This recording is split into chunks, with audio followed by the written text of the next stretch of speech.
teman-teman, kita hidup di zaman serba digital.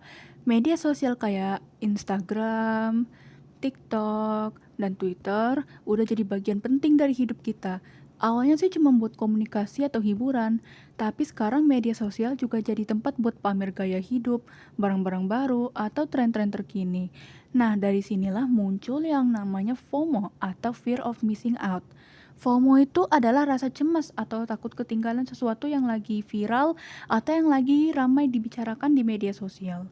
Akibatnya, banyak mahasiswa jadi terdorong buat belanja barang-barang yang sebenarnya nggak begitu dibutuhkan.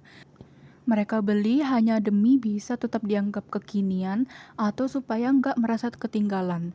Apalagi kalau lihat postingan influencer yang pamer barang-barang branded, makanan mahal, atau tempat nongkrong hits. Akhirnya muncul dorongan buat ikut-ikutan meskipun dompet belum tentu siap. FOMO ini nggak cuma bikin kita ngerasa gelisah secara psikologis, tapi juga berdampak besar ke keuangan kita loh. Bayangin aja, kalau setiap ada tren baru, kita ngerasa harus ikut, pasti lama-lama keuangan kita bakal jebol juga. Banyak mahasiswa jadi sering beli barang secara impulsif alias beli tanpa mikir panjang terlebih dahulu. Hal ini diperparah dengan tekanan sosial di media sosial, di mana kita merasa harus tampil keren, harus update, dan gak boleh kalah gaya sama teman-teman atau followers. Nah, kalau kita lihat dari sisi psikologi, FOMO ini bisa bikin stres. Orang yang sering merasa takut ketinggalan biasanya jadi gampang cemas dan kurang puas sama hidupnya. Akhirnya untuk menenangkan dirinya, mereka memilih berbelanja. Sayangnya ini jadi kebiasaan yang gak sehat karena bikin boros dan bisa berujung pada masalah keuangan. Selain itu, media sosial itu pinter banget dalam memancing kita buat belanja. Coba deh perhatikan, iklan di media sosial tuh sekarang makin personal ya. Kita lihat satu barang, besok-besok langsung muncul iklannya di feed kita. Belum lagi promosi dari influencer yang kelihatannya natural padahal itu mah cuman iklan terselubung doang.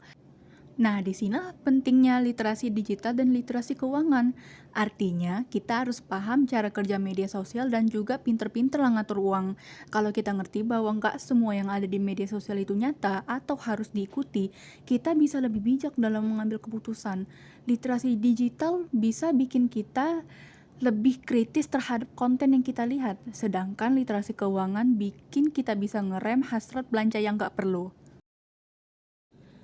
Jadi kesimpulannya teman-teman, FOMO itu nyata ya dan pengaruhnya tuh besar banget buat kehidupan mahasiswa. Rasa takut ketinggalan tren bisa bikin kita terjebak dalam perilaku konsumtif yang gak sehat.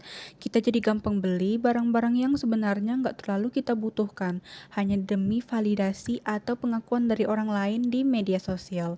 Solusinya itu tadi dengan memperkuat literasi digital dan keuangan. Kita harus belajar buat lebih selektif dalam mengonsumsi konten, paham bahwa nggak semua yang kita lihat itu harus ditiru dan tentunya pinter-pinter lah buat ngatur keuangan. Dengan begitu kita bisa tetap eksis tanpa harus bikin dompet menjerit.